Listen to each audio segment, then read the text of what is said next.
Olá, turma, tudo bem com vocês? Eu sou a professora Cíntia, professora de História.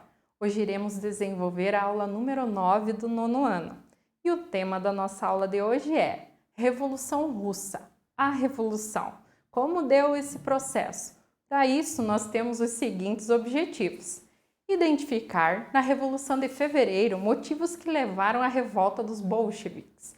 Explicar as principais objeções das teses de Abril de Lenin. Descrever a Revolução de Outubro, bem como as ações dos bolcheviques no poder. Relacionar as ações dos bolcheviques no poder com a Guerra Civil. Apontar as ações de Lenin na Guerra Civil e as consequências dela. E descrever as medidas da nova política econômica, NEP, e os rumos do poder da União das Repúblicas Socialistas Soviéticas com a morte de Lenin. Então vamos iniciar? Para isso, peguem aí caderno para fazer as anotações, lápis, caneta e borracha, mas também o livro. E se preciso for, busquem outras informações em outros sites. Então, a Revolução de Fevereiro com os mencheviques. No início da Revolução, os socialistas revolucionários e os mencheviques se aliaram aos setores liberais da Rússia, dando a direção à política russa com Kerensky no poder. Mas um problema que ele acabou tendo ali no seu governo é que ele não tirou a Rússia da Primeira Guerra Mundial. E, de certa forma, isso causou revolta aos bolcheviques, porque se sabia que os russos estavam só levando na guerra por mau preparo, porque eram camponeses que estavam lutando, sem contar que o armamento não era tão bom assim. O que estava acontecendo com os bolcheviques? Eles estavam revoltados, mas o que eles estavam fazendo? A maior parte dos líderes bolcheviques estavam exilados ou presos na Sibéria, tá? Entre eles, principais líderes, nós temos o Trotsky, mas também temos o Lenin. Quem vai voltar? O Lenin, em 1917, ele vai retornar desse exílio e ele escreve as Teses de Abril, com o objetivo de chamar os bolcheviques a derrubar esse governo provisório do Kerensky e entregar o poder aos sovietes. Lembrando que sovietes, grupos de trabalhadores. As teses de Abril, elas foram aprovadas pelo Partido Bolchevique, que falava as teses de Abril: pão, paz e terra, e todo o poder aos sovietes. Mas o que elas querem dizer? Em que sentido elas se aplicam? Então vamos entender. Paz, pão e terra seria paz, a saída dos russos da Primeira Guerra Mundial. Pão, acabar com a fome do povo por meio de uma distribuição de alimentos e incentivo à agricultura. E a terra seria a realização de uma reforma agrária, ou seja, redistribuição de terras. Grandes latifúndios poderiam ser redistribuídos para pessoas que tivessem ao menos um minifúndio, um local para você produzir o seu alimento. Todo o poder aos sovietes seria a tomada do poder pelos conselhos populares, os conselhos feitos de trabalhadores.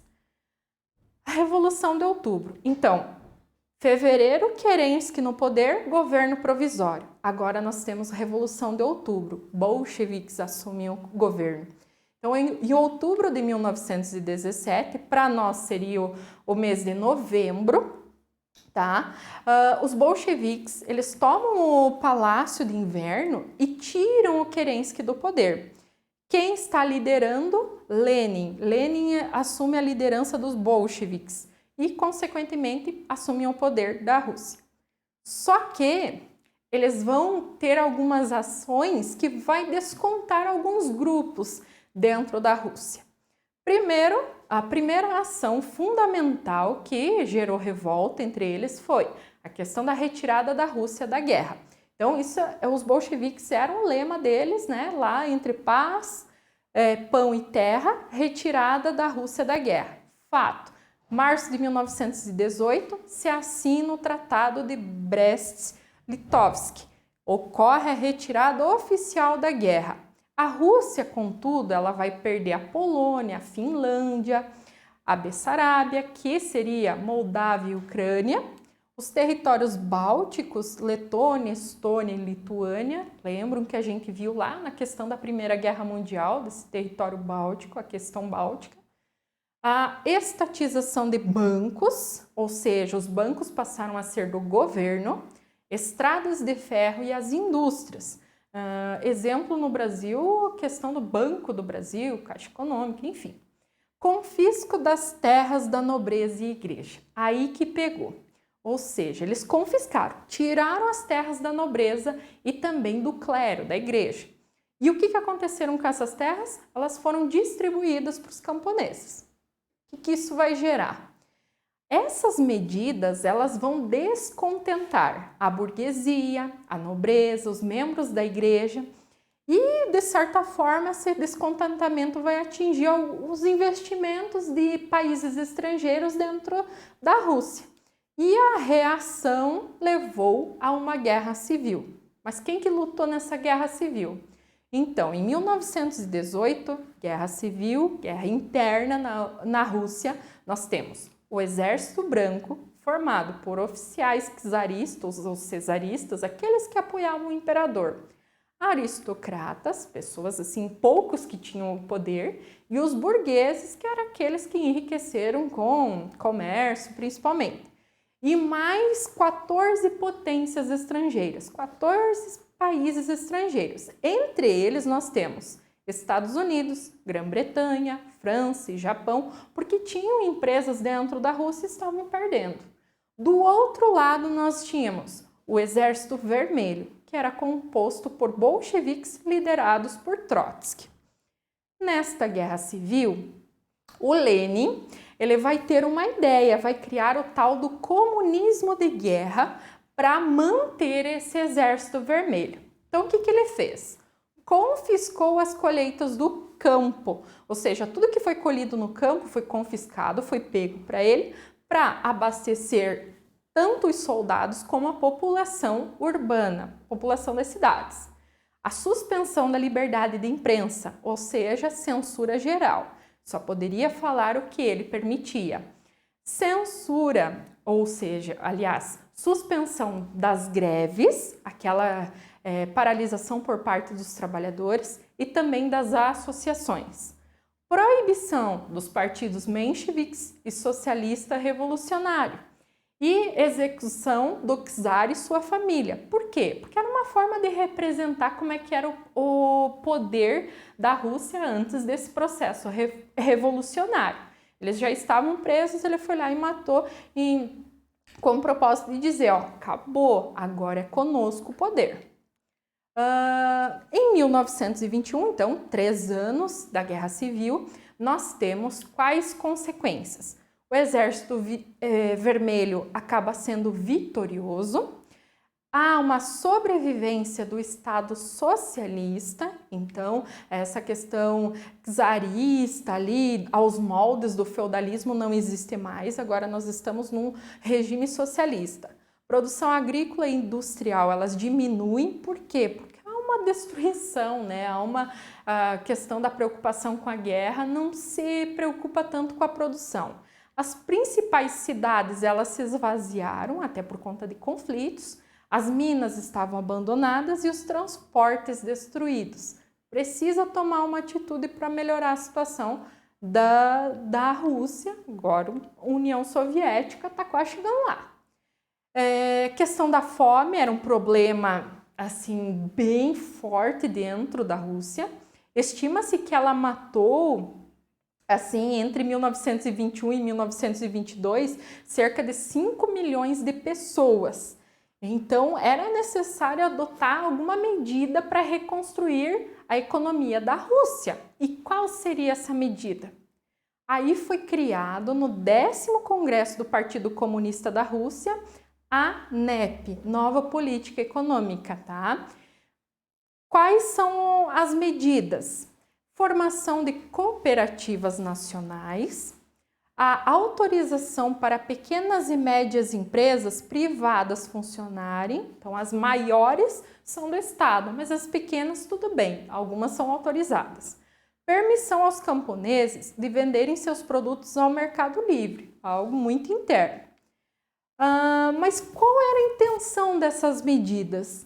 Era estimular uma produção excedente no campo para abastecer as cidades e possibilitar o crescimento industrial da Rússia, crescimento interno. Então, a intenção dessas medidas da NEP era esse fortalecimento interno. Qual era a principal ideia ali do Lenin? Era um passo para trás para depois dar dois para frente. Por quê?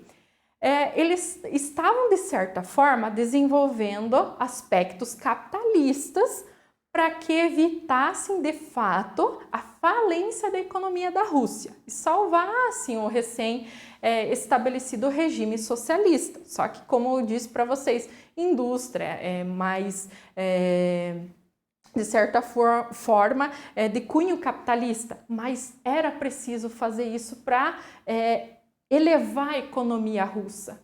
Entretanto, as grandes indústrias, as comunicações, o sistema financeiro e os transportes continuavam controlados pelo Estado. Então, por isso, dar um passo para trás para depois dar dois para frente. As medidas da NEP, elas não foram suficientes para melhorar a economia da Rússia. Somente em 1926 atingiu os níveis de produção do período anterior à guerra. Em 1922 é que é instituída a União das Repúblicas Socialistas Soviéticas, reunindo diversas regiões do antigo Império Russo. É ali que nasce a União Soviética. Deixa a Rússia para trás, União Soviética, então. Só que vai ter um probleminha nesse meio de campo aí. Em 1924, o grande líder da União Soviética, o Lenin, ele acaba morrendo. Então, o poder dele vai ser disputado entre dois líderes importantes, Trotsky de um lado e Stalin do outro.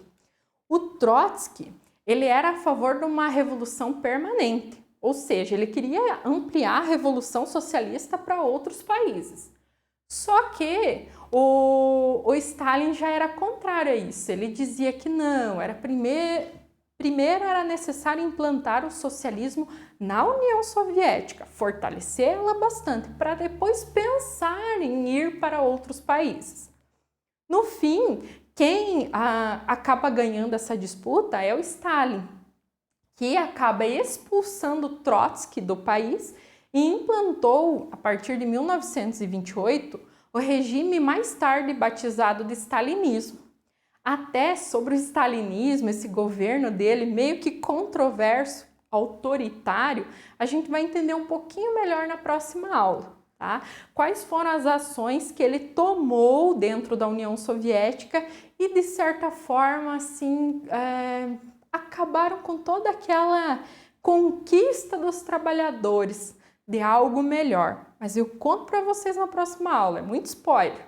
Vamos para a atividade de hoje, retomem as suas anotações. Eu agradeço do fundo do coração a atenção de todos. Um abraço, uma boa semana e tchau!